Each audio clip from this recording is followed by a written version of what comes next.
Want to know the latest in soccer? Then listen to the Golden State Media Concepts Soccer Podcast. From MLS, the World Cup, and the Premier League, we've got you covered. The latest updates, the hottest matches, and news on the league's top players. It's the Golden State Media Concepts Soccer Podcast. David Beckham scores the goal to take England all the way to the World Cup finals. Listen now.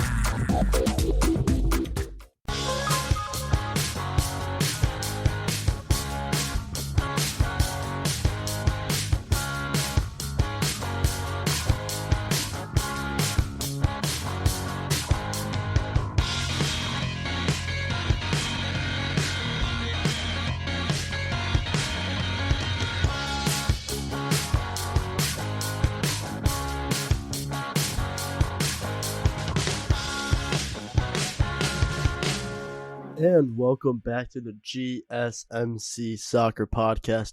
I'm your host, Colby Marshall. How is everyone doing today? I'm all right.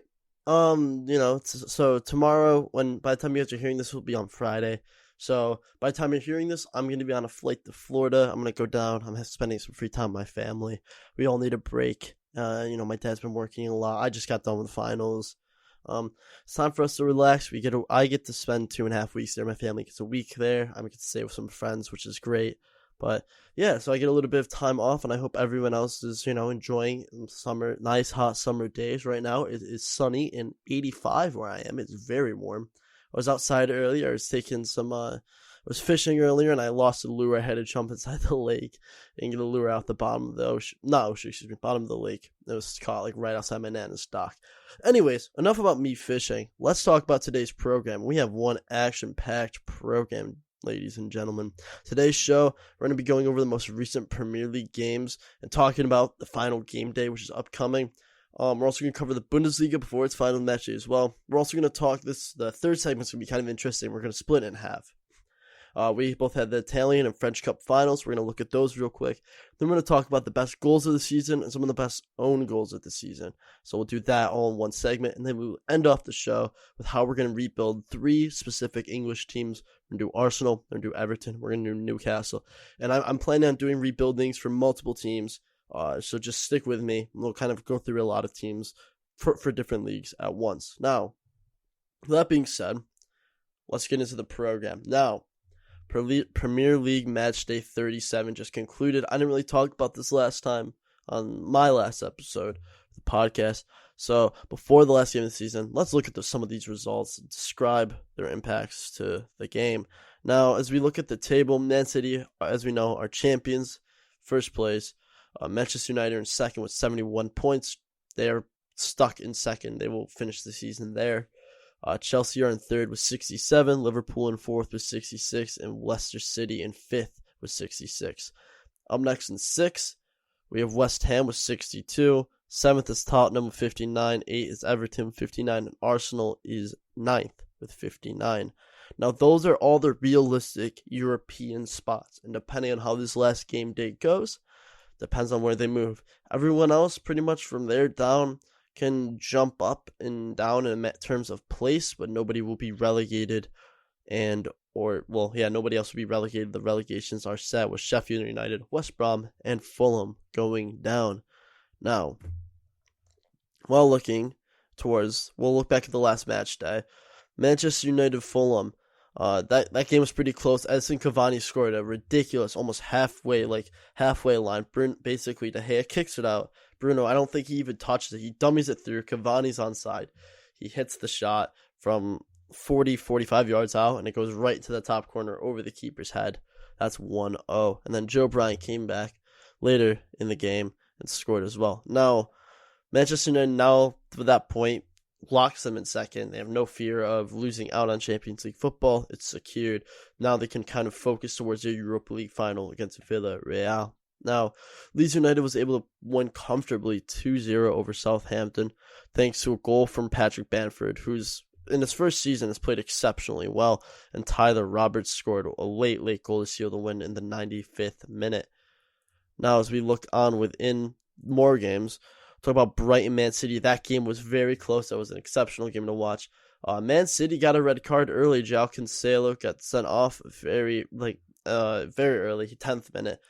Okay, Gundogan scored in the second, but João Cancelo was sent off early, and I know a lot of people have been kind of mixed feelings about his reception at Man City. He's, highly rated fullback. He was in Portugal and then moved to Juve, and now he's all right. He's doing all right. And I don't know, a lot of Man City fans are like, he's playing fine, but he hasn't been the greatest. And then this is one of the only games where Man City have had under 40% possession in years. Brighton dominated possession with 63% compared to Man City's 37%. Brighton had 19 shots to Man City's 8. Even though they are the champions, it's good to see Brighton and kind of take a step up and score. They're in 16th, but that win puts them above Burnley, as Brighton were 17th, right above the relegation zone. They have been safe for a little bit of time now, but I don't know. It's good to see these smaller teams pull out some upsets later on.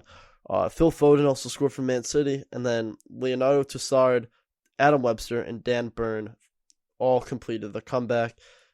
And then as we look into Chelsea-Leicester City, this one had massive implications for Leicester. A win for Leicester would have almost guaranteed them Champions League football. However, they lost 2-1 to Chelsea. This game was pretty close. Antonio Rudiger scored in the 47th minute, and Jorginho followed that up with a penalty.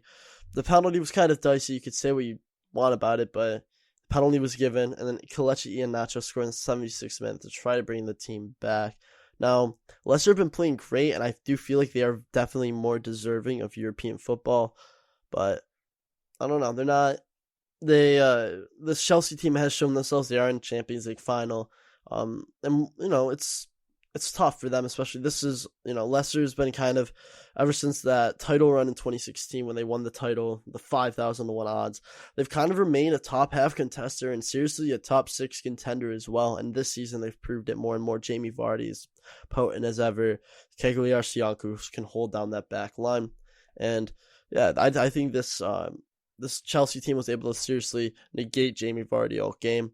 But moving on to the next game, Everton Wolves. Now, these teams are kind of two mediocrity teams, which are usually seen as like, oh, they'll finish mid-table, they get close to Europe. Last year, Wolves nearly made it to catch up. Adama Traore has kind of been letting people down. He let me down in fantasy, which is unfortunate. But looking at the game, Richarlison scored in the 48th minute, and this game seemed pretty Wolves heavy. Wolves held the most possession. However, Everton were quick on the counter with 14 total shots and 4 on target compared to Wolves' 9 and 3 on target. And usually we expect Wolves to be the counterattacking team, but instead they've tried to go for possession based this game and were just lost out. So that's unfortunate for them. And I know Wolves has been 1 year they did challenge for, and they did end up getting a Europa League place within the league, but it's tougher and tougher every year, as we see. Now, Newcastle Sheffield United, simple 1-0 victory thanks to Joe Willock, who scored 6 goals in 6 Premier League games in a row, and he's the youngest ever player to do that at 21 years, I think 237 days? Or 257. It's one of those two. So a very young prospect. Remember, he's on loan, so he will head back to Arsenal, where he will be evaluated for the first team.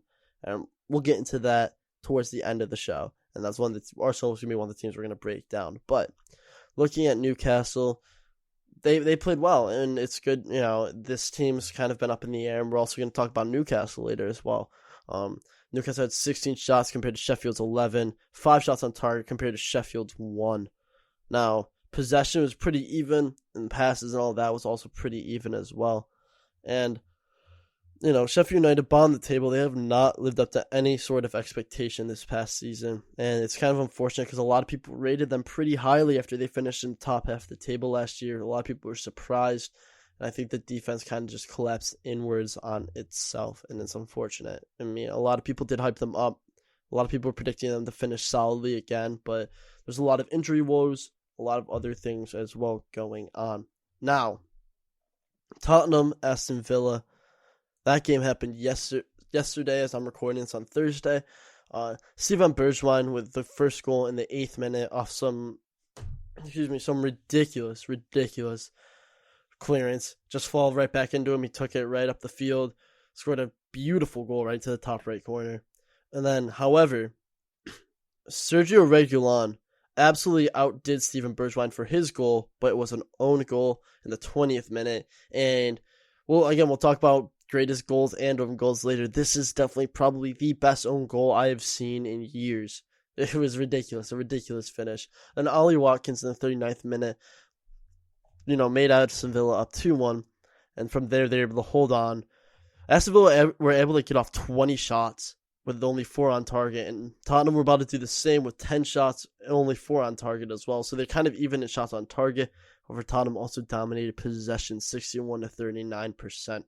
And looking at this Aston Villa team, they have exceeded a lot of people's expectations. Emiliano Martinez, again, I knew he was going to be class there, but he really did step up in a way that a lot of Arsenal fans really miss him. And, we have Pat Ryan as a great backup, and Bernd Leno's always been a solid keeper for us. But Emiliano Martinez really grew into his own, and Ollie Watkins has also been very impressive as well to watch. This Aston Villa team's turned a lot of heads, I'll say. Up next, Crystal Palace, Arsenal. 1 goal to Crystal Palace, 3 to Arsenal. Arsenal come out victors. This game was actually pretty close up until the 90th minute. Nicolas Pepe scored quite early in the 35th minute with a lovely, lovely volley. Bukayo Saka backheels it through. Kieran Tierney crosses it. Right on the end of the cross, Nicolas Pepe taps it in home. Great goal. Later on, Christian Benteke, he should have been sent off earlier. He basically elbow swiped Mohamed El Neni across the face. That's unlucky. He should have been sent off. But later on in the game, Christian Benteke, from a free kick, heads it home. One of his, not many Newcastle or Crystal Palace goals, but he was managed to score, tied up at 1-1. And then in the 91st minute, Gabriel Martinelli was able to basically control a pass through from Odegaard, chest it up over himself, over the keeper, and then passes it just into the empty net. And then in the 90th and 5th minute, Nicolas Pepe shows up, some lovely skill, dribbles through the box, and produces an excellent finish into the far corner. Ends the game 3-1. Now, Nicolas Pepe, you could say what you want about him. He seriously stepped up. He's got combined, he's got 20 goals and assists this entire season. He's got, I think, 14 goals, 5 assists across all competitions, which is a great return. A lot of people called Pepe a flop in his first season, and he just didn't have time to adapt. There's no preseason, and then COVID hit. And, a lot of players' mental health. He never really had the confidence, and now it's good to see him kind of growing into his own. He'll have his own preseason. I'm excited to see what he can do with some rest and some time for Arteta to kind of work out the kinks in this team. And remember, Arteta was only signed without a real offseason to work with his team. He kind of was just thrown in there, expect you to do well. And so far, he's lived up to most people's expectations. Not most people's expectations, He's lived up to the hype that a lot of players were like, oh, he'll be all right, but he doesn't have enough time. He's got to adjust. And he's, both Nicolas Pepe and Mikel Arteta are both doing well in their respective categories. And also, Gabriel Martinelli is a fantastic baller, and I hope next season we get to see more of him. I know he's had kind of a bad injury earlier on in the year, but yeah, it's exciting to see him finally come into his own as well. Up next, it's all about Burnley-Liverpool. This is a pretty simple 3-0 victory for Liverpool. Goals by Firmino, Nathaniel Phillips, and Alex Oxlade-Chamberlain, a former Arsenal boy. This game was pretty cut and dry. They cut Burnley open. Burnley couldn't do a lot. Burnley are safe, so there's no real need to worry. Sean Dyche has been doing a good job about keeping them afloat, keeping this club afloat. But it's tough. This league is getting tough for them. They also need to shore up that back line.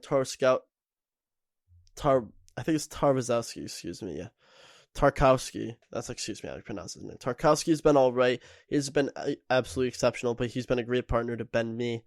And,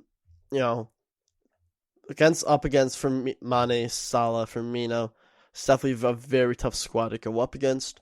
And they're just expected to perform. As this Liverpool team is pushing for Champions League football, which right now they are in. Any points dropped in the next games and a Leicester win mean that they are back to Europa, and depending on how the Spurs result, they could also get knocked down to either the Conference League or just the qualification. So it's exciting to see. And up next, the last game is West Brom, West Ham. The Wests are going to play each other. And funny enough, my middle name is West. So, 3 West. Who'd have thunk? Anyways, Matthias Pereira scores very early on, 27th minute, to give West Brom the lead. Then Thomas Souček equalizes right at halftime, 45th plus first minute. Then Angelo Albana and Mikel Antonio finish the game off in the 82nd minute, and then Mikel Antonio finishes the game in the 88th. Looking at this team, and West Ham have done a fantastic job this year. They've always been a joke. Jesse Lingard has seriously pumped some life into this team, and I hope they're able to somehow keep him for another season, but I'm pretty sure they're going to lose him back to Man United. He's going to be expected to be playing a lot more on that team. So, it's unfortunate, but looking at the stats, West Ham actually didn't win possession. They have 47% compared to West Brom's 53%. West Ham took 21 shots, 9 on target, compared to West Brom's 14 with 4 on target. Now, these teams are pretty scrappy teams. Their pass accuracy is 73 for West Ham and 74% for West Brom. Very scrappy, very game. And with that win, that puts West Ham right in 6th place, a whole win above Spurs. So all West Ham need to do to confirm the 6th spot is to get at least a point. So they need to draw their next game or win their next game to make it through. And speaking of next games, we're gonna go over some of those now, and we'll talk about implications. And this one is big. On Sunday, May 23rd, Leicester City, Tottenham Hotspur. Now, Leicester City need to win if they want any hope of Champions League. They are guaranteed Europe as long as they get a point. They just need to win 2.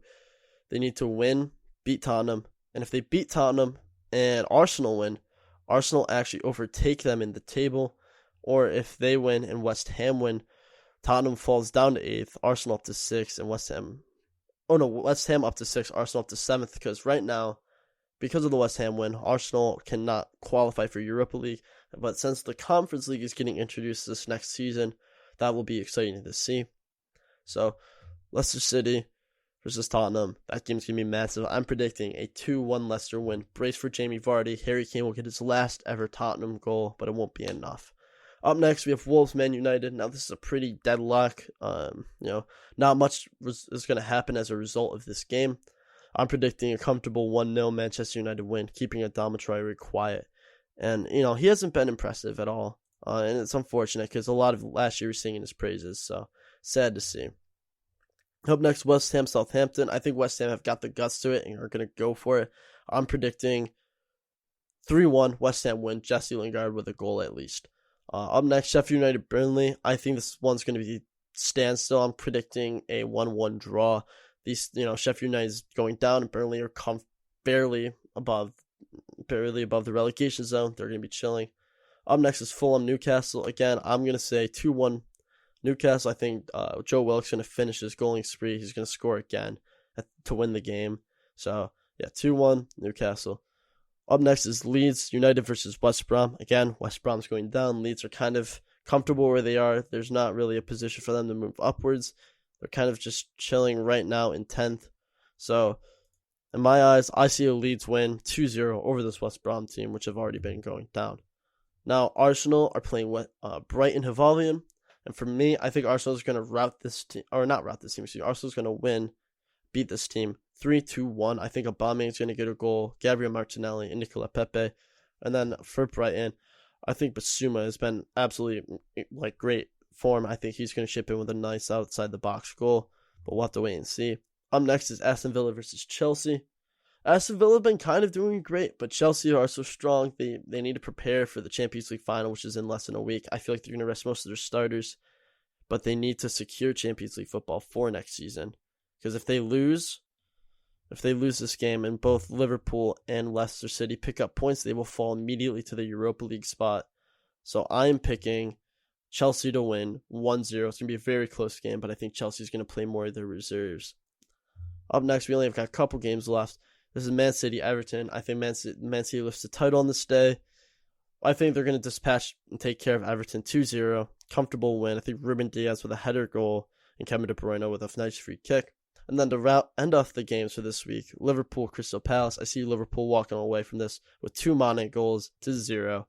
So that's what I predict upcoming for this league. They really want the Champions League to help keep Liverpool afloat. They don't really have another chance for Europe. So this Premier League table is kind of all over. Leicester There's a lot of teams battling for Europe right now. There's a lot of possibilities. As I'm going to look back on the table, Leicester City, as long as they manage, they are guaranteed either Europa, automatic qualification in Europa or Champions League.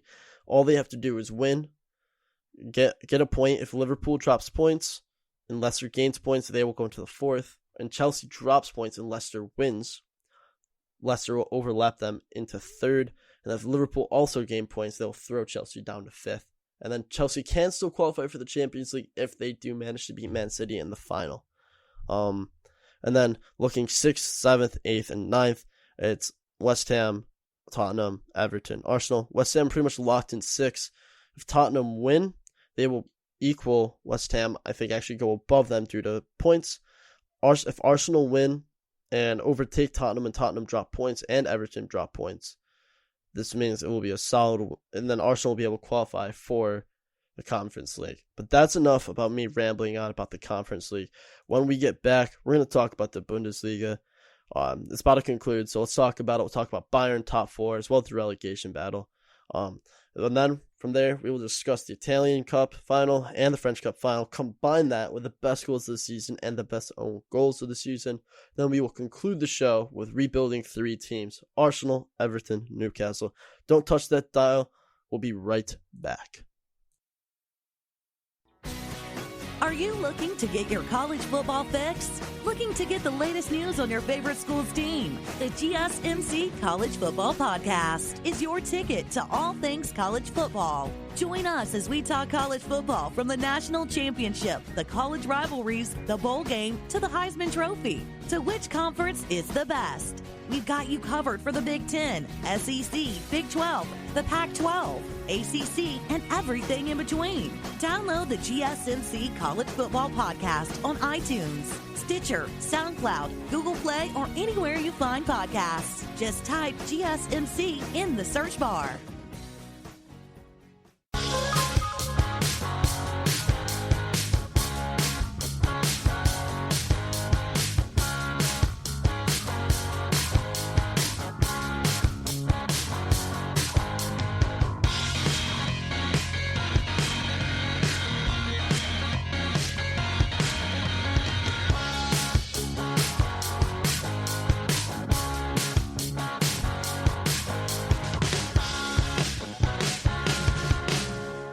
And welcome back to the GSMC Soccer Podcast. You guys know who I am. I'm your host, Colby Marshall. If you guys missed the earliest part of the show, we were talking about Premier League results from the past match day 37, and we're predicting what's going to happen in match day 38 with a ton of stuff going on. So, with that being said, let's get right into it. So we're going to talk about Bundesliga now, and I know the German league is a lot of everyone's favorites. You know, there's the heavyweights, Bayern Munich, Borussia Dortmund, and there's also some other teams everyone likes, like RB Leipzig, Wolfsburg, Eintracht Frankfurt, yada, yada, yada. I can go on for a millennium. Besides the point, as we take a dive into this team, Bayern Munich, they are the champions. They are number 1. Robert Lewandowski has been absolutely outstanding.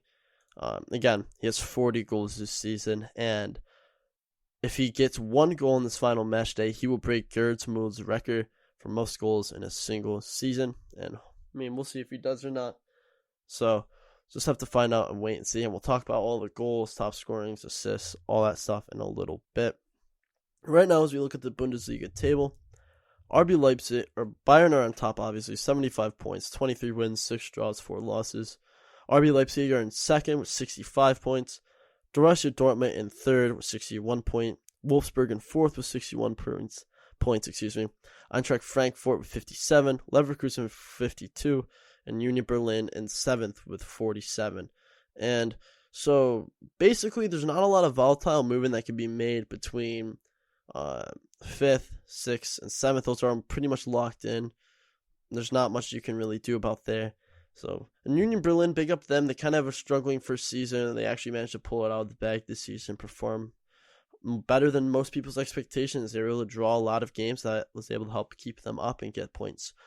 As we look at the bottom half of the table, there's a little bit of going on. So Schalke is confirmed relegated. They only have 16 points, and they have not performed This is one of the most historic teams in the German league, but they are now going down. And then up above them, FC Cologne in 17th, with 30 points, and Werder Bremen above them, which is a team we never really see down here, in 31st, right in 16th. So a win for either. So the teams above them, there's one team above them, Arminia. They are in 15th with 32 points. So if Cologne or Werder were able to pick a win and Arminia drop points, they will basically flip. But two of these three teams are for sure going down. Hector Bellerin is safe. They are on 35 points, just chilling right above the relegation zone in 14th place. So within this kind of mid-table demographic, Hertha Berlin are in 14th, Mainz are in 13th, Augsburg in 12th, Hoffenheim in 11th, Freiburg in 10th, VP Stuttgart in 9th, and Mönchengladbach are in 8th, who were Champions League last year. Unfortunately, weren't able to kind of have the same success. Looking within these upcoming matches, so match day 34, Arminia are playing VP Stuttgart. Again, this is going to be a very close game. Arminia is going to basically be fighting for survival. A win guarantees them survival and sends the other two teams crashing down. Werder Bremen is also going to be playing Borussia Mönchengladbach. That's another game that's happening in this last match day. And again, another tough game. They need to win in order to stay up. Again, we'll have to see how that happens. Up next is Eintracht Frankfurt versus Sc Freiburg. And Eintracht Frankfurt are kind of just chilling. Andre Silva's been great this season. He's got 27 goals. Dinachi Kamada's got 12 assists. Kostic has also got 12 assists. They've kind of performed way better than a lot of people thought they would this year. And so that's always good to see. We kind of knew them of having, Luka Jovic, and he was kind of exceptional there for a little bit, and Sebastian Hilaire. But now that they're gone, Andre Silva's kind of taken up that mantle really well. Looking into the next game, Union Berlin is playing RB Leipzig. And if RB Leipzig are kind of chilling in second, they don't really need this win. And Union Berlin won't move up a place. If they win, they secure their spot in 7th. And I think that secures them the Conference League.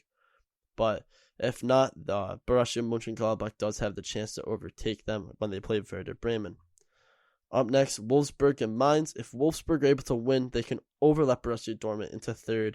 And Dortmund will fall back down into 4th, which, by the way, teams 1 through 4 are confirmed Champions League spots. 5 and 6 are Champions League, or 5 and 6 are Europa League, and I think 7th is now Conference League, so keep an eye out for that. And those, basically, 1 through 6 is confirmed. 7 through 10 is up in the air. That can go any way. And then from there, 11th, Hoffenheim are chilling right where they are, and there's nobody going to overtake them. And then 12th, 13th, 14th could all flip around due to the last match day. Now, looking back at the matches, talk about Wolfsburg Mainz. Wolfsburg kind of need this win if they want to overlap Dortmund and not have to play through the qualifying rounds of the Champions League. But Mainz also want this win to kind of boost themselves up in the bottom of the table. They're chilling right now with 36 points, right above Hertha. So a win for them would help boost them up higher. If not, it doesn't happen, which is unfortunate. Up next is the relegation battles. Cologne and Schalke. Schalke are going down, but Cologne really needs this win if they want to stay up. If they win and Werder Bremen and Arminia drop points, those two teams are going to go down instead. Cologne will be able to stay up. Well, let me explain real quick. The 16th team, which right now is Werder Bremen, goes to a relegation playoff where they play the winner of, I think it's like their style of the relegation play, or their style of promotion playoffs. So like the promotion playoff winner plays a relegation playoff, the 16th place team, and whoever wins stays in or goes down, or goes up, So that's exciting to see. And I don't know who that is, and I will give you guys an update when that game is going to happen. And up next, Bayern will end their season against Augsburg and lift the title. And they've been pretty dominant. This is Lewandowski's chance to get his 41st goal, break Gerd Muller's record, and officially set himself as one of the greatest goal scorers of all time. Up next is Hoffenheim and Hertha Berlin. Again, Hoffenheim have been doing quite well for themselves. Andrej Kramaric, I think is how you pronounce his name, has been playing very well. He's got 19 goals for them this season. And Hertha Berlin have kind of been doing all right. They're chilling right coming up in the middle, like kind of towards the bottom of the table. But they are, 14th. But they are doing fine. They're safe. Enough for another season. From there, they can rebuild. So this is a game just to get them through. There's no real game for Hoffenheim either. So I think Hertha Berlin's just going to fight to make sure they can stay up. Up next is, in the final game, is Borussia Dortmund versus Bayer Leverkusen. Leverkusen, you can't really move. They're kind of locked in at the 6th seed right now in the German in the Bundesliga, in the German conference. This is not MLS, in the German league, And Borussia Dortmund, they're on 61 points, tied with Wolfsburg, winning, though, on goals difference. And in order for them they would have to win and make sure that their goal difference will be above Wolfsburg. If Wolfsburg win by more than 3 goals, and Borussia Dortmund also win, Wolfsburg will take them up on goal difference. Now, looking at the Bundesliga, in terms of goal scoring, as we talked about, Robert Lewandowski is leading the charge with 40 goals. Up next is Andre Silva with 27 for Eintracht. Third is Erling Haaland for Dortmund. He's got 25. And fourth is Wout Weghorst. I think it's Weghorst. I think that's how you pronounce his name. And 5 is Andre Kramaric with 19 goals himself. And, these guys have all been playing well this season. It's a good to see, this post KDB, post Andre Schürrle, Wolfsburg kind of coming back. So it's good to see. So up next in assists, Thomas Muller right now is leading the league in 18.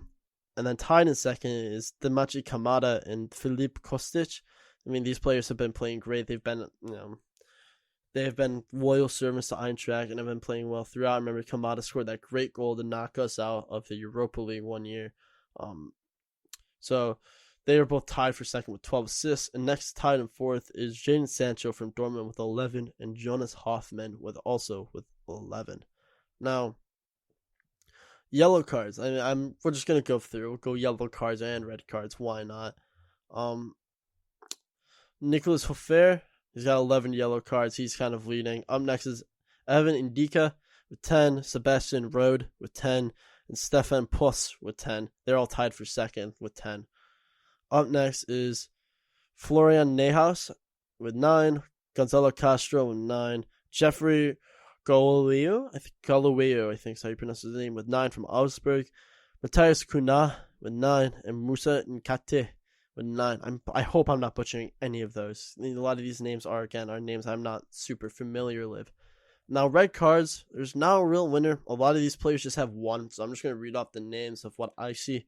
Alfonso Davies, David Abraham, Desio Zefluk, Florian Grillistic, I think is how you pronounce his name, Florian Niederlichner,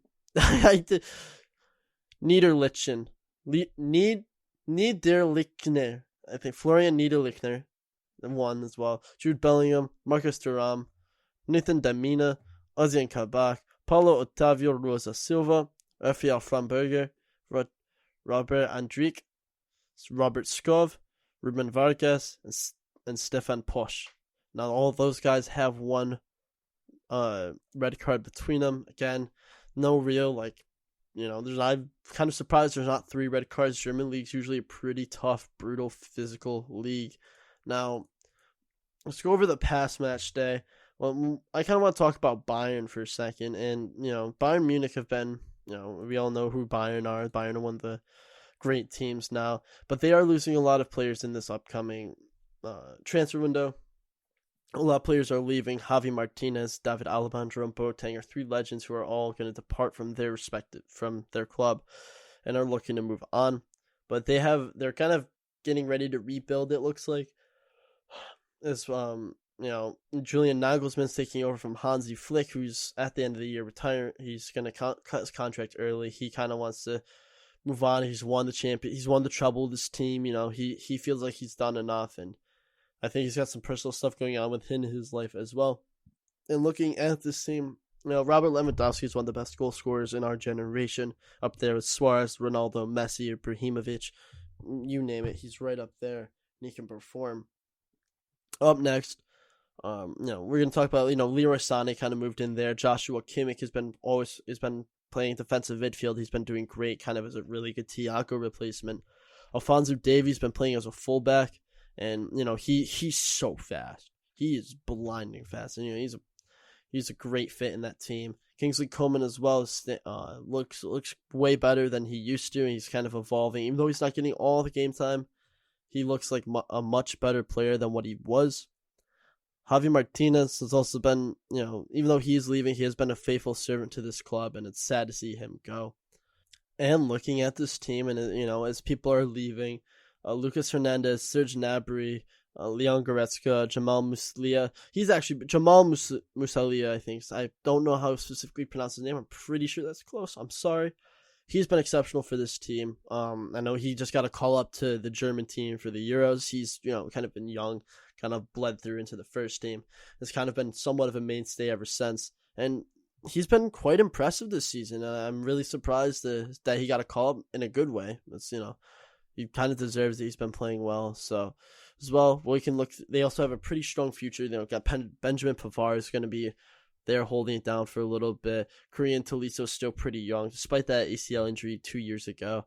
Serge Gnabry, Leroy Sané, Kingsley Coman, Alphonso Davies, a very young core. Buena Sarr as well. I also think he's been solid. He hasn't really played a lot, but what I've seen of him, he looks like he knows what he's capable of, and it'll be exciting to see him play in this upcoming season. And Manuel Neuer is kind of getting older, and they're going to start looking for a replacement for him. But as we look into the future and what we can expect from this Bayern Munich team, I think next year they'll have a pretty strong reign of dominance, and I think they'll go far into the Champions League. They were, again, favorites this year to win it all. Again, Lewandowski's unstoppable when he's on his day. And they got knocked out to a very strong PSG team with a Lewandowski injured. I just wonder in that... in the first leg, I think it was the second leg, Choupo-Moting scored the only goal. Bayern had 30-something shots, and I just wonder what it would have been like with Lewandowski up front instead of Choupo-Moting. And just that's not even like Choupo-Moting has been a bad player for them. He's been, he's been a good player for them. Whenever Lewandowski's out, he kind of stepped up. He scored goals. But Lewandowski is such a different class of striker. It's like you're comparing apple pie, an American staple, an American classic, to just an orange. And I like oranges. Oranges are good, but does it beat apple pie? Not so much. It's nothing wrong with oranges. He's played, oranges are fine, or Choupo-Moting's been great, but I want apple pie. And Lewandowski, again, I think has gained everyone's respect since that 5-1 comeback win against Wolfsburg, where he was just decided to be ridiculous.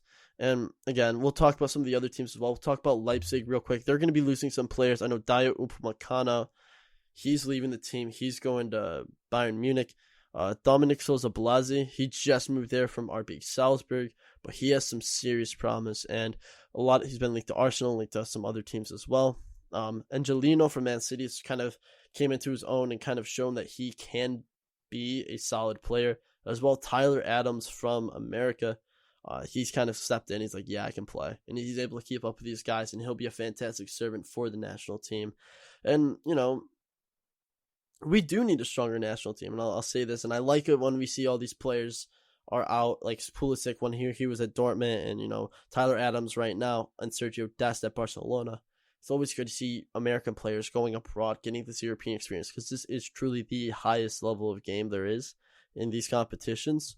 So, yeah, it's good to see a different level of play to their American prospects rather than just them being in the MLS or being in the Mexican leagues or whatever. But this is good to see as well. Justin Kluivert has been performing for this Leipzig team as well. And this team does have a lot of promise. I know Emil Forsberg's been kind of hit or miss.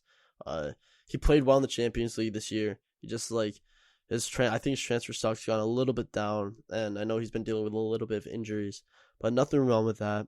But yeah, this RB Leipzig team does have promise if they manage to get a new center back. I don't know who, but if they manage to get a new center back in, kind of keep the core of who this team was, as well as they are able to get as long as you don't really need to move a lot of players on and try to sell and recruit, as long as they can kind of just strengthen up what they have, this team will be exceptional to watch next season. They could seriously give Bayern a challenge. And then another team that could also give Bayern a challenge is Dortmund.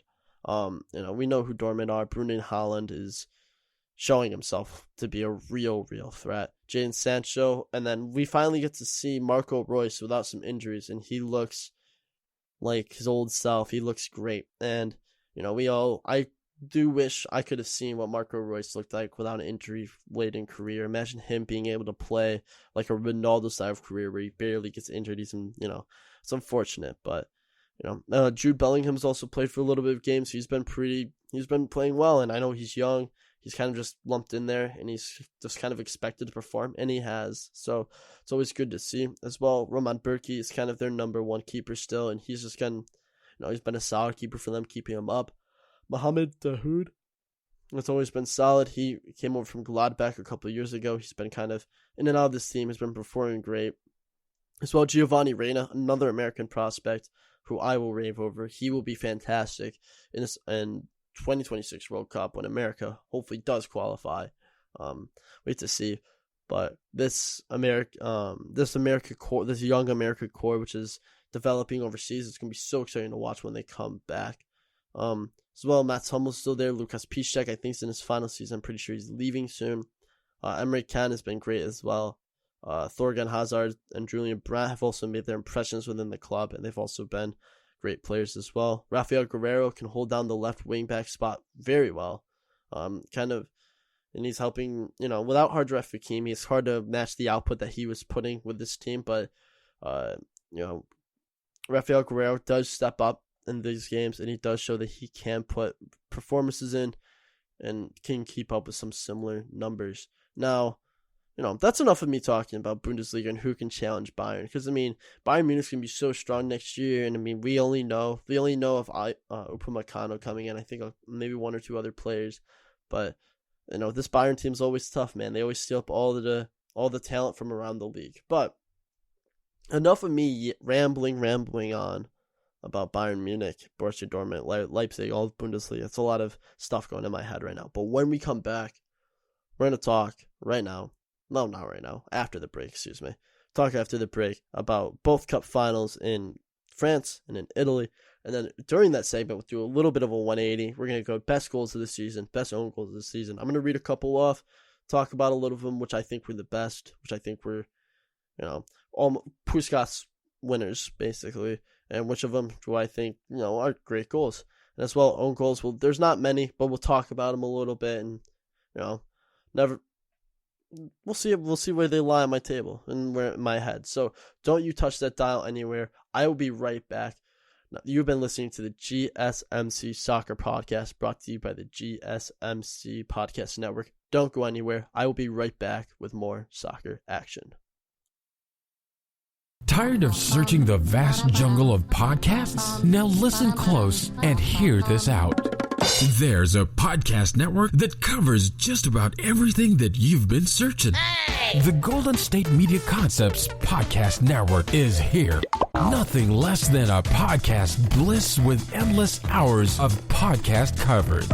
From news, sports, music, fashion, cooking, entertainment, fantasy, football, and so much more. So stop lurking around and go straight out to the Golden State Media Concepts Podcast Network. Guaranteed to fill that podcast itch.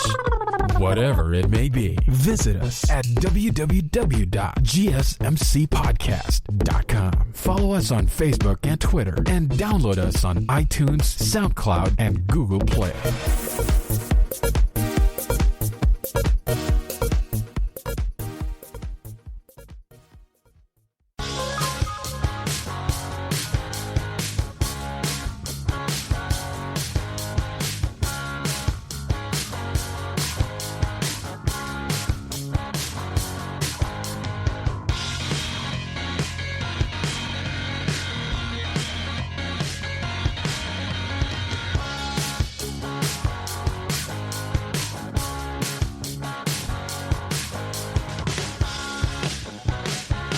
And welcome back to the GSMC Soccer Podcast. I'm your host, Colby Marshall.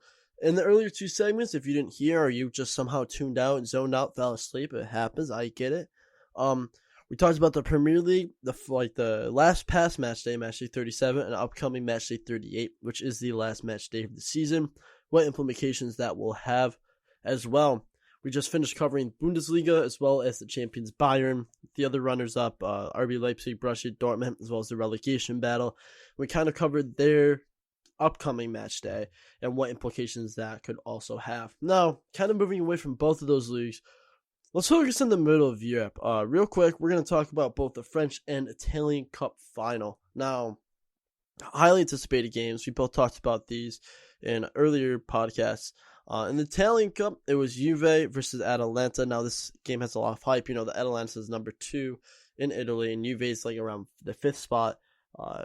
And looking at this game had a lot of expectations, and it kind of delivered. It was a pretty exciting game, and, you know, it was always good to see an exciting game. To open up the scoring, they have Dejan Kulusevski, I think it's Kulusevski, as you pronounce his name, scored in the 31st minute, a nice, beautiful curler for Juve, right to open it up. And then in the 41st minute, Atalanta respond back through a Ruslan Malinovsky for 41-minute strike. Now, he's actually been fantastic this season. You know, he's been doing well for this team. He's been right up there on the wing. He's been Cartney, Zapata, and Piazza in this game, or Penzia in this game. Kulivsky was up there with Ronaldo at top, and Chiesa was behind him on the left. And looking into this game as well, to finish the scoring, Federico Chiesa in the 73rd minute was able to score a great goal. And then Juve were able to hold out. Rafael Tioli, I think is how you pronounce his name, was also sent off for Atalanta in the 88th minute, kind of dooming their chance of getting another goal. And boom, the game ended like that, 2-1. Juve were able to lift the Coppa Italia, make up for not winning any European silverware, any not the Serie A this season. That went to Inter Milan. And that was Ronaldo's 34th career trophy. He's now officially one trophy behind Messi. That all can change depending on how La Liga finishes. It could be up to 2 or up to 3 if it depends on however the Spanish Cup works as well. So now looking at the team stats, Juve had 14 shots compared to Atalanta's 11, with 6 on target compared to Atalanta's 4. However, Juve were absolutely dominating possession. Atalanta had 58% possession to Juve's 42. Atalanta was able to string together over 500 passes, and Juve were only able to string around just 401. Pass accuracy was also in Atalanta's favor with 80 compared to 76. Juve was fouling more with 17 to 15. 5 yellow cards for Atalanta compared to Juve's 2. 1 red card, 1 for them. For Atalanta, not for Juve. 1 offsides for Atalanta, none for Juve, which is very untypical. I feel like there'd be a lot more offsides, especially with a very fast up front with Cristiano Ronaldo and Kulivsky. And then corners, Atalanta had 3, and Juve had 1. They weren't able to capitalize off of. Now, you know, we can say what we want about this game, but Ronaldo's able to lift in. You know, they're all celebrating in the locker room. That's great for them. Ronaldo's been, you know, his time in Juve has been kind of turmoilish, I would say. There's a lot going on within this game.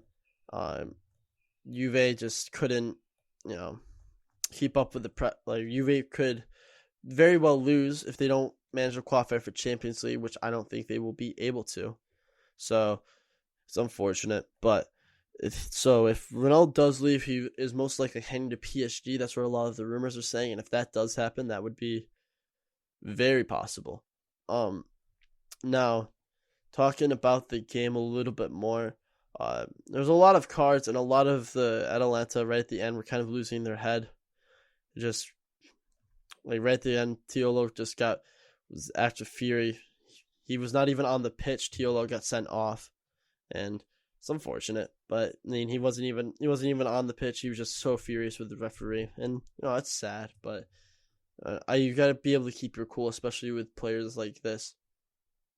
As well, Kulusevski was subbed out early. They subbed in Bonucci to help tie up the game, and a lot was happening within this game.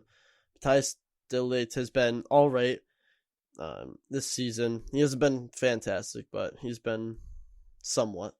But yeah, as I'll say, this Juve team at least was able to win some silverware. Andrea Pirlo has been a pretty decent manager. He just kind of was forced in there and just like do some work, and he needs some time, he needs an off season. He didn't really ever get one. So yeah. He needs some time to work with this team. But yeah, so that's the Italian Cup. Right now we'll move on to France, and I talked about the French Cup. This all happened yesterday, by the way. So if as you're listening to this on Wednesday, these games were on, or is listening to this on Friday, these games were on Wednesday. I'm recording this on Thursday. Let's talk about Monaco PSG. Now, this game was actually kind of close for a little bit of time so Mario Icardi scored early on in the 19th minute.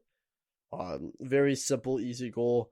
And then a brilliant team goal in the 81st minute, allowed for Kylian Mbappe to cut through and finish it, kind of proving his worth to this PSG team. I mean, again, he's already been proved. He's like the most expensive teenager, and he is an absolutely great player. But looking at the Monaco stats, Monaco had 12 shots to PSG 7 with 1 on target compared to PSG 3. And then again, that just shows you clinicalness, and that shows you the difference between Mbappe and, that front three compared to Monaco and their firing power. Possession-wise, Monaco were actually outpossessed, which is what we would expect from this PSG team. PSG had 56% possession compared to Monaco's 44% possession. Passes, PSG were stringing around 620, and Monaco were just under 500 with about 488 passes strung. However, their pass accuracy was both the same. Both teams had 85% pass accuracy. Monaco was accumulating more fouls with 15 fouls compared to PSG's 10, and 1 yellow card to PSG and none to Monaco. No red cards were dished out during the game. Both had 2 offsides and both had 5 corner in the Stade de France. Now, and we talked about Mario Icardi not really showing up, and he's been kind of very hit or miss this season. And he showed up in this game. He was able to get himself some nice goal, kind of give him some confidence back before this final game of the season, where they do have a chance to take the title. They play Brest, and this will be a tough game. If they win and hope Lille drop points, then they will win the title. But that is up to Lille. Let's see if Lille will be able to manage to win it and take it all for themselves and be able to kind of knock PSG off their throne that they've been riding on for a little bit of time, or if PSG are going to be able to win and Lille drop points. Now, Monaco have been doing all right this season. They haven't been the most impressive team. They haven't been the absolute worst team. They've been picking up some pretty good results. They play Lens on Sunday, and that's going to be a kind of a close game. Again, we'll probably cover the ends of the leagues and who has won and all of that. And now looking at who they have, Alexander Golovin was kind of good this game, and so was Cesc Fabregas, but they just weren't doing enough. Winston Ben Yedder missed a couple of chances, and Jovetic hasn't really shown up in a lot of these games. And it's sad. This team is seriously good. And as we look at the starting lineup, Golovin, Kevin Volland set her out wide, but he got subbed out. He just didn't show up and wasn't great. Again, Cesc Fabregas came on in the second half, same with Gelson Martins, we all kind of know him from, I think he went to Atletico Madrid, didn't really show up, and I think he's on loan at Monaco. And Stevan Jovetic, the former Man City striker, came on from Winston Ben Yedder, but wasn't able to do enough. And then throughout this game, the PSG was missing Neymar, and that's kind of a big miss, but however, they still were able to show up that they can play without him, and both Mbappe and Icardi both got goals, but however, Icardi was subbed out in the middle of the game for Moise Kean, give him some game time as well. So, that's all the cup games, and again, PSG were able to win quite comfortably, and, this team could have, this Monaco team does have a lot of room for improvement. I'm excited to see where they can go next year. I think they need a really good defensive midfielder and another striker to partner Ben Yedder and, be kind of, not like partner, I guess be a backup for both Jovetic and Ben Yedder. I'm excited to see where this team can seriously land. And as well, another center back could not hurt. I know Daniel Sidibe has been great at the right fullback spot, and Enrique has been kind of holding it down. But I don't know, I feel like there's more from this team that we need to see. So, moving on from there, and that's been about 10 minutes of this segment, which is great timing.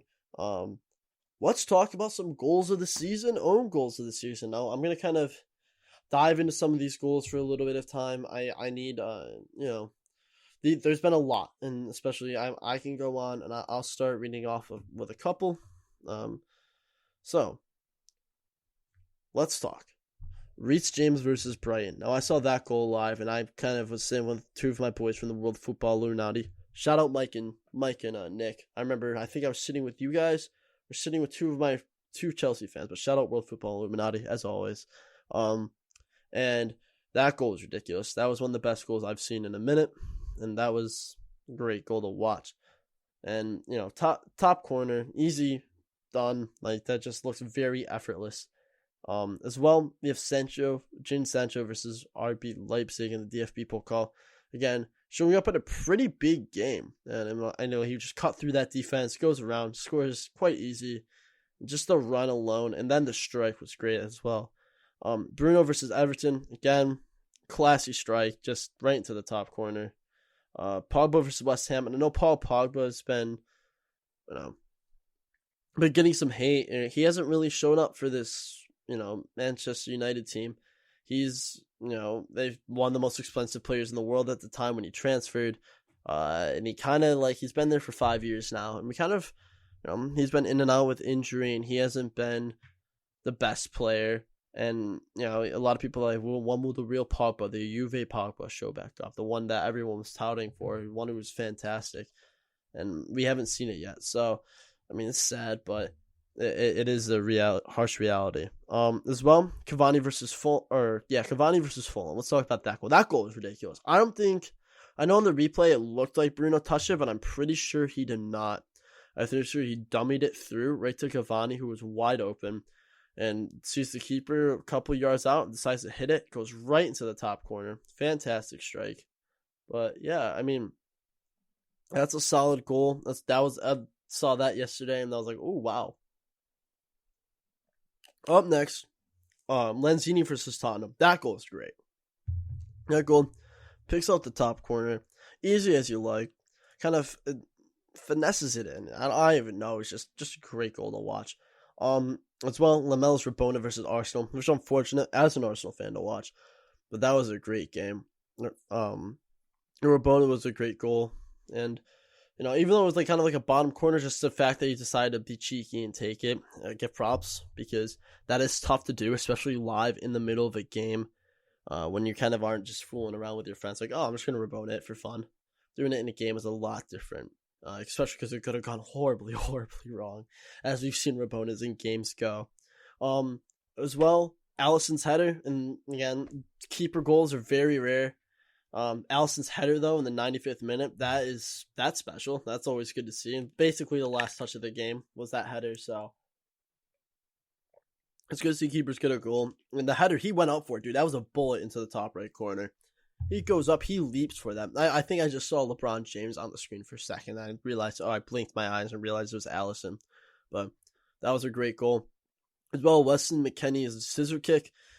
I don't remember specifically who this was against, and I feel bad for not remembering. But I just remember, I think it was Juve. I don't know, but he goes up. He kind of side bikes it. And not even a full bike, but a side bike. And man, did that thing fly. Flew right into the corner. Easy as you like. Fantastic goal. Up next, the Hilaire bike. Sebastian Hilaire's bike versus Crystal Palace. That was great. He kind of takes it up on his own. He's like, you want to know what? I'm going for it.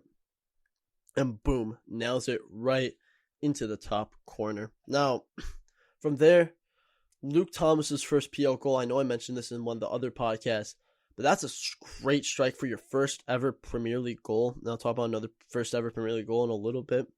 But he kind of takes on his right foot right into the top left corner over the keeper. Keeper didn't even move.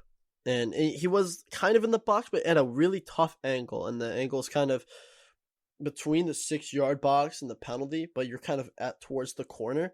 That's a really tough angle to hit that top corner at. On the volley, too. What looked like to be a volley. So he kind of took that on one. Took that real nice right into the top corner. Boom. Great goal. As well, Ferran Torres kind of had the that goal kind of spins around, flicks it with his foot right into the top corner. It's almost like a chip, but also a goal. That was a fantastic goal as well. That got a lot of Premier League fans that I know excited, because he's young. That's a very exciting prospect from Man City. So It's always good to see when prospects start pulling up with goals as well. Up next, we have Taremi's bike kick for Porto versus Chelsea in the Champions League. That goal was great. That is my. I will say this now before we kind of rank these. That is my number one goal. If that's gonna win a Puskás Award, that's the goal to win it, because that is special. He just shows up. There's 8 Chelsea players in that box. Decides to bike it and just pulls it off perfectly with great form. I'm just like, wow. Kind of gave me the Bale kind of vibe when he scored in that Champions League final, even though Taremi's is in, quarterfinal against Chelsea, not too much importance. It still was a great goal, and if that was the goal to equalize and send it to overtime, man, that would have been great. But finally, last but not least, Yilmaz's goal versus Lens. That was a rocket of a goal. He kind of took that pretty far out, so I had to smash into the top corner. Very simple, easy as you like. Now, I'm going to do like my top 5 from this list. There was a lot of goals we just talked about. So, from there, let's rank. So, as I've said, Taremi's goal for Porto against Chelsea. That's my number one goal this season. I think there's no goal that's been better this season by any other player that's been more clinical. Up next, I say I'm going to go with Lanzini's goal versus Tottenham. That was great. It's a good goal to see, and he just absolutely bullets it right into the corner. And then in third, I'm going to go with Luke Thomas's first goal. Just the technique alone is tough, and especially the angle too, even harder. So I give my respect, especially for a first PL goal. What a way to show up. As well, I'll go 4 for Ferran Torres. He'll be my 4th. And that goal was great too. And then number 5, we'll go Weston McKennie's scissor kick. Honorable mention goes to Cavani versus Fulham. That's kind of the one I was debating on. But Weston McKennie's scissor kick was special. It's always good to see an American get a great goal as well abroad. So that's all the greatest goals. No, excuse me. But now, for own goals, there wasn't really a lot. For starters, there's Rudiger versus Sheffield. That goal is kind of hilarious. That was very bad. Aubameyang kind of flicked it into his own net against Burnley. He should have done that on the other side, but he just didn't.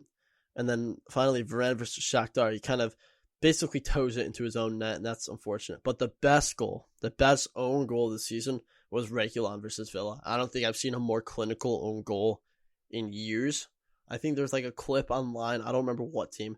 But the guy's trying to back pass it to the keeper, and it gets like a little bit of air on it, and it just soars into the top corner. And he's like, oh. But this Reguilon goal, he tries to clear it. I think he hits the side of his foot, just miscoordinates it, flies off his foot into the top corner. Lloris had no chance of saving that. Or, I mean, he could have done better, but pretty much like you're not expecting that to come back at you as you're a keeper. So it's unfortunate. But in terms of best own goals, Reguilon's got to be number 1. Aubameyang's header against Burnley's number 2. Varane versus Shakhtar's number 3. And we're going to honorable mention Rudiger versus Sheffield. I mean, own goals, it's hard to come by really good own goals. A lot of them are just unlucky deflections, unintentional, like, I guess, back passes. But these couple were great own goals that were just towed into the net, flicked header, unlucky. But yeah, I mean, it's hard to rank these goals and own goals and stuff, and everyone has their own point of view. But I think those were some of the best ones we covered. I think we also covered the Italian Cup great and the French Cup great as well. But when we come back for this upcoming final segment, we're going to dive into how we're going to fix Arsenal. We're going to also dive into Everton. We're going to also dive into Newcastle to perform better next season. Don't you dare turn that dial. I will be right back. You're listening to the GSMC Soccer Podcast. And don't you dare turn that dial. This is your ultimate stop for everything sports. The Golden State Media Concepts Sports Podcast. Should I say more? From the NFL, MLB, the NBA to MMA, it's all in here. The Golden State Media Concepts Sports Podcast. Listen now.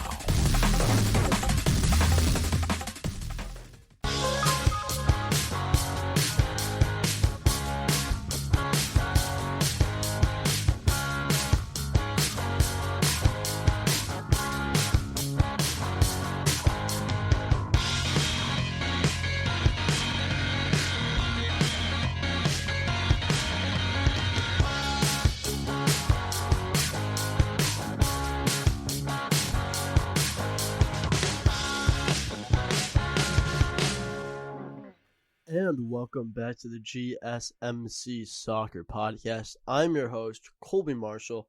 In the last episode, if you missed it, or not last episode, excuse me, past segments if you missed it, we broke down the Premier League, the final match day, and what to expect, what teams could get Europe, get Champions League, Europa League, Conference League, etc. The relegation's already been set for that, so we don't need to worry. And then we talked about the Bundesliga, what teams could get relegated, what teams could stay up. And then from there, we talked about the French and Italian cups, and then we talked about the best goals and own goals for like the best of each. That was kind of, we all threw that into one segment. It was kind of a mishmash. And today, we're going to end off with kind of a weird segment, but I think we should. And I think these are the three teams in England, or three of the teams in England, that could use a potential rebuild, a little bit of an overhaul. Teams that could theoretically be a lot better with kind of a relook at and a reshuffling of who they are. And the three teams we're going to talk about are Arsenal, Everton, and Newcastle United. Now, each of these teams have their own kind of quirks and things within their own clubs, their just owners and stuff. And kind of, we're going to take a kind of a deep dive into that. Look at this team. Look at who can perform. Look at who doesn't. Who should go, who should stay, and overall what we can do to improve both teams. Now, before we get into that, real quick, I just want to say, these are kind of my opinions. Teams can be rebuilt in different ways, whatever you think.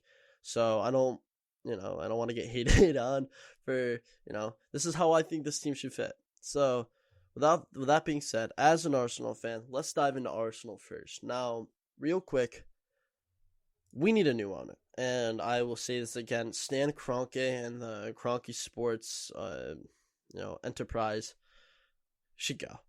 They have been nothing but holding us down, making making mockery of our team. They're not putting any money into the club. It's sad, and I want my team to put money in and to help us out, but I want my owners to actually care about my club, but it's kind of clear that they don't, and it's sad because a lot of these players are putting time, sweat, and tears into this club, and we're getting nothing out of it.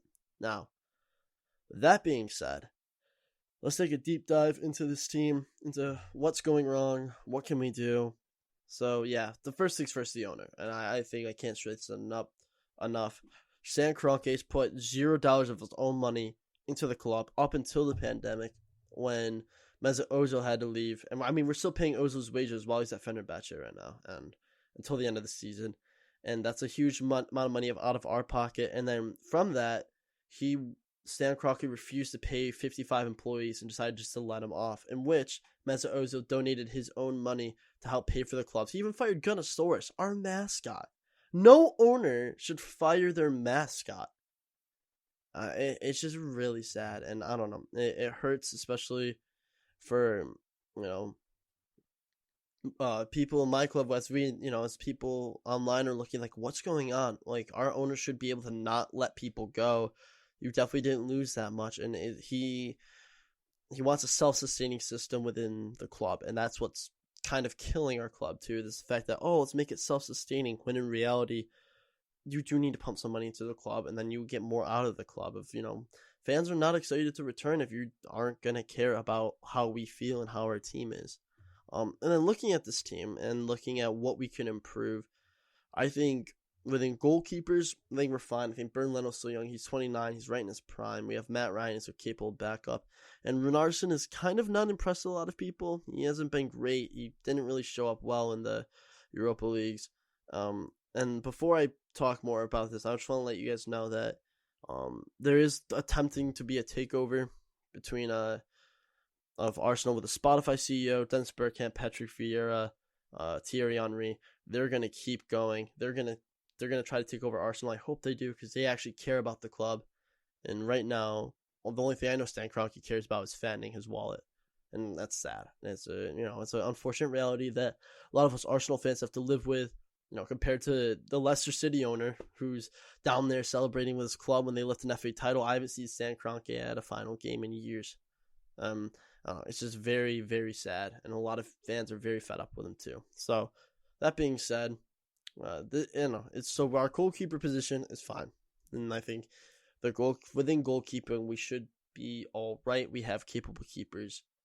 We shouldn't be really necessarily worrying. Bernd Leno's proved his worth to us a million times over.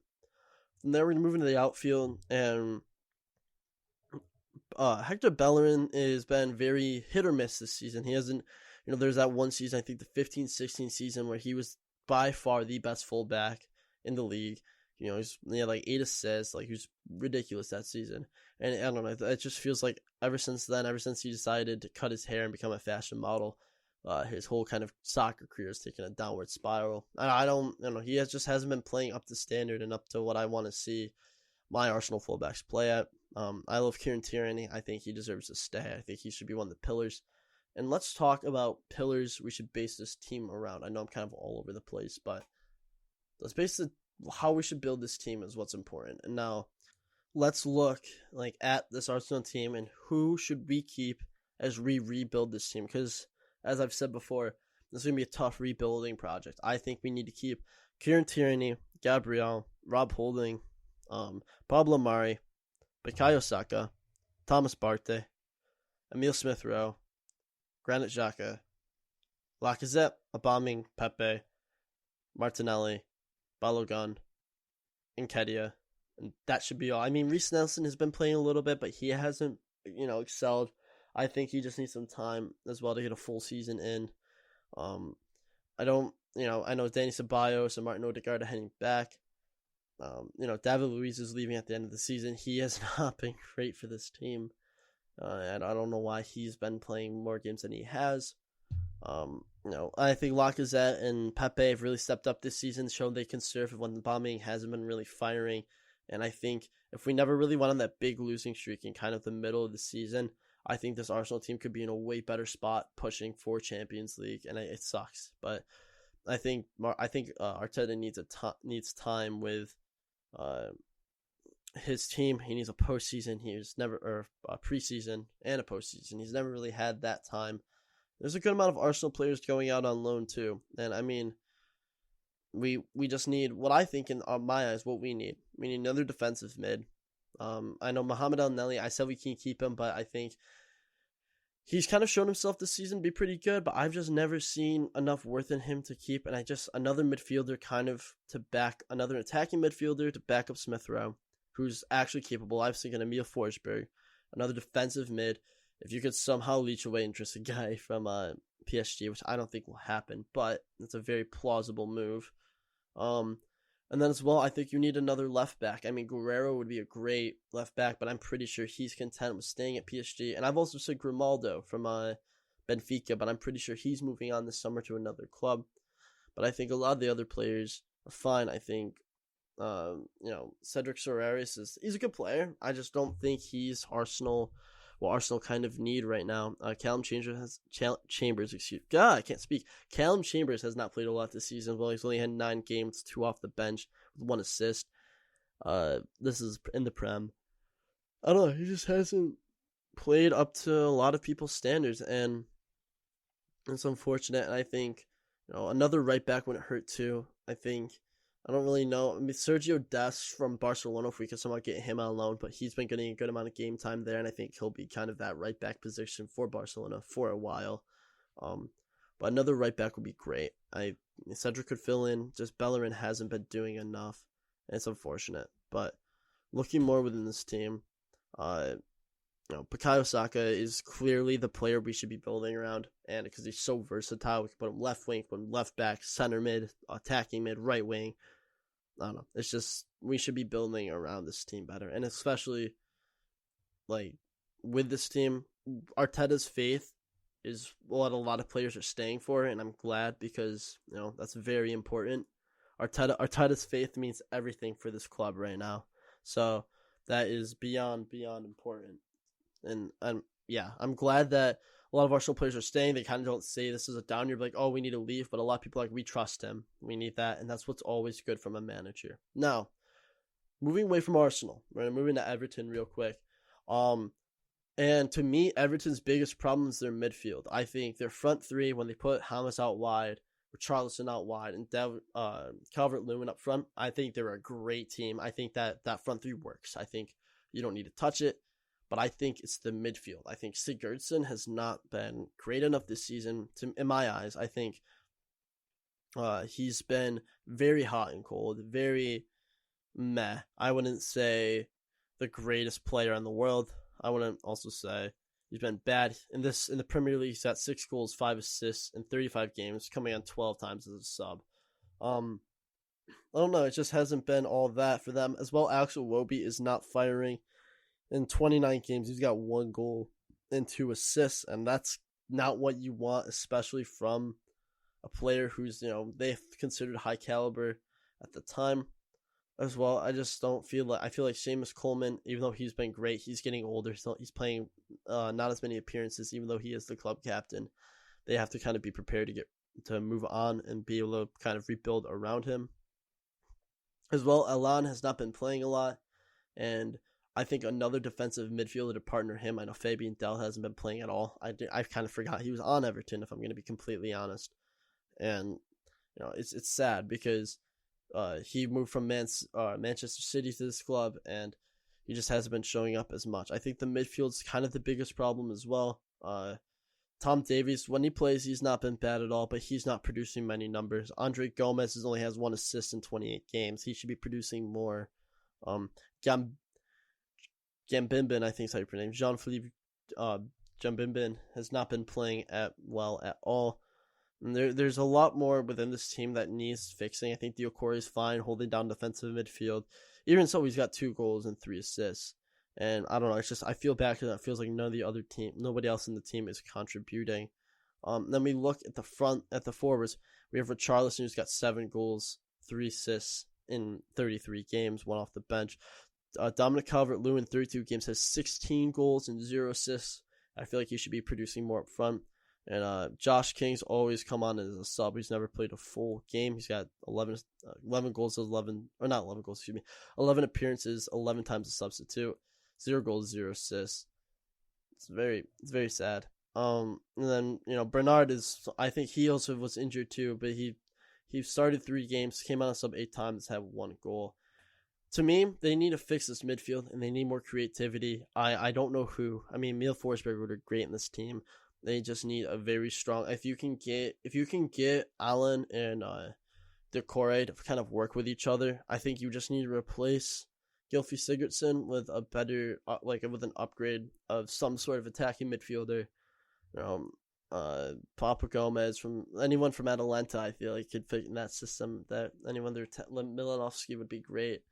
I don't know. I just feel like this midfield needs a fix, and it's just not getting it.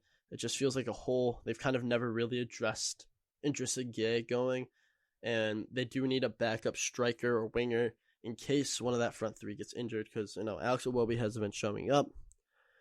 Josh King hasn't either, as we've talked about. Bernard too. They need another player who can actually step up and show that they are willing to play. And luckily for them, their owners are willing to invest.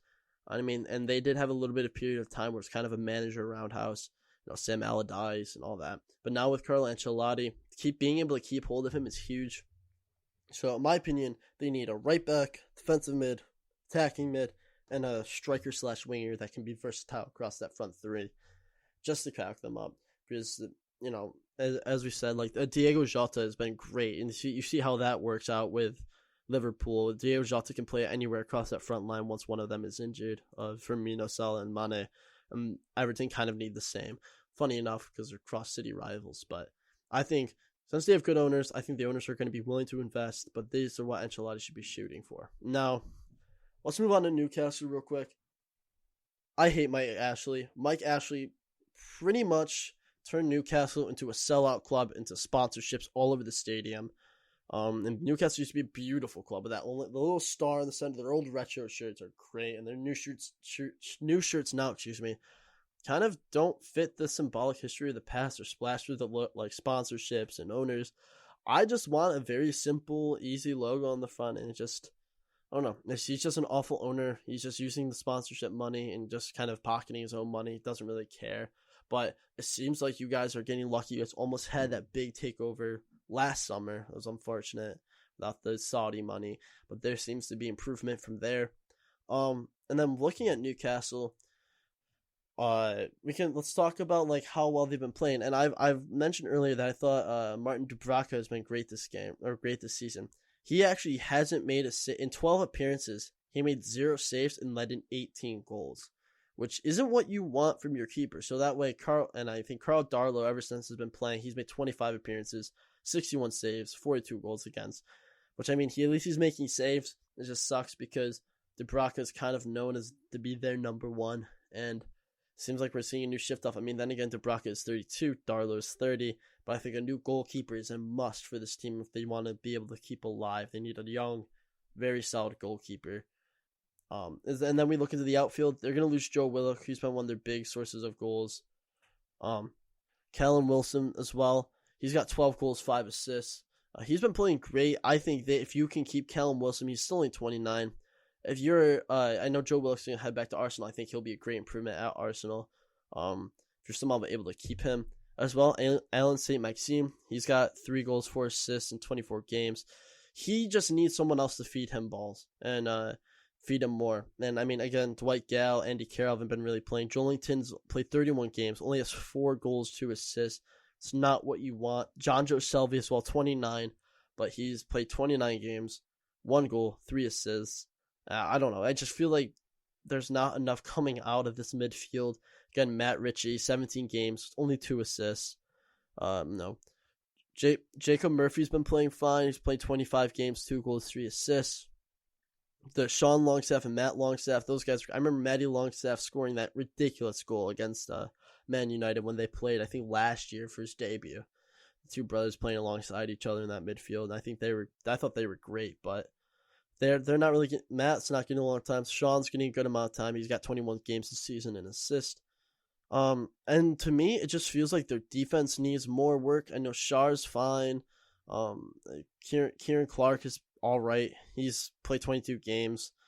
It's not doing awful. It just, I don't know. It feels like this team has been kind of all over the place. And I didn't even mention Christian Atsu's still on this team. Remember him in FIFA? Remember him? He had like 92 pace, 91 pace. He's still on this team. And to me, he's not playing. I don't know. And Lascelles is also a great center back. He's 27. He's in his prime. Shar, he's 29, but he's also playing well alongside him. But they need another center back. Fernandez is 32. He's kind of aging out. And then, yeah, I know Lascelles has been doing a little bit of injuries as well. But I think if you get another midfielder, an attacking midfielder to help partner, you need someone really creative. I don't know who they're going to find, especially and their being able to afford them is going to be an issue, especially post-COVID, and especially with Mike Ashley in charge. Miguel Almiron has been great for this club, but you're going to need someone else to feed him more. You're going to need someone else to feed Callum Wilson, Malin St. Maxime, because we know Maxime is good. We know he is. We just need to feed him. They need to be able to feed him more, as well as Joelinton. I feel like next season, if he got some real service to him, I feel like he'd be a great, great player. But yeah, I think pretty much though, what this Newcastle team needs is a new goalkeeper. I think new fullbacks would be great. I know Lascelles and Shar have been kind of holding down the middle of the pitch, even though Shar's been kind of dealing with some injuries. Jamal Lewis has actually been the defender who's played the most with 24 appearances. But I think if you can get Lascelles back in the team alongside Shar, I think you can get that, and then you're able to hold down the fullbacks with Clark and another left back. I think this team could have some serious potential as well. Getting an attacking midfielder in, I think the Longstaff brothers work well as midfield, like kind of partners, the base of a midfield, and then you kind of have someone up there to leave like a 4-3-3 type of formation. I feel like that'd be way better. And yeah, it's tough for them, but I think that's good enough. I think we've dove into every team, kind of sorted out what problems they need to have, what problems need to be fixed. But anyways, ladies and gentlemen, thank you so much for listening to the GSMC Soccer Podcast, brought to you by the GSMC Podcast Network. I have been your host, Colby Marshall. Again, thank you all for listening. I hope everyone has a splendid rest of your day. Soccer Euros are right around the corner. That's gonna be great. I'm gonna cover most games within there. We'll talk about the national team squads next week. See who they should have brought per team. I think next week we might dedicate ourselves to what happens at the end of the league and what happens. What teams have been called up, like what players have been called up for the Euros, and like we kind of should do some predictions as well. We'll look into what else happened at the final games of the season for each club. We'll kind of just go from there, and as well, once that happens, we'll predict the Champions League final comes up, and that will Europa League. We'll also cover those. So thank you all for listening. I've been your host, Colby Marshall. Take care, have a fantastic night, and I'll see you soon. You've been listening to the Golden State Media Concepts Soccer Podcast, part of the Golden State Media Concepts Podcast Network. You can find this show and others like it at www.gsmcpodcast.com. Download our podcast on iTunes, Stitcher, SoundCloud, and Google Play. Just type in GSMC to find all the shows from the Golden State Media Concepts Podcast Network, from movies to music, from sports to entertainment, and even weird news. You can also follow us on Twitter and on Facebook. Thank you, and we hope you have enjoyed today's program.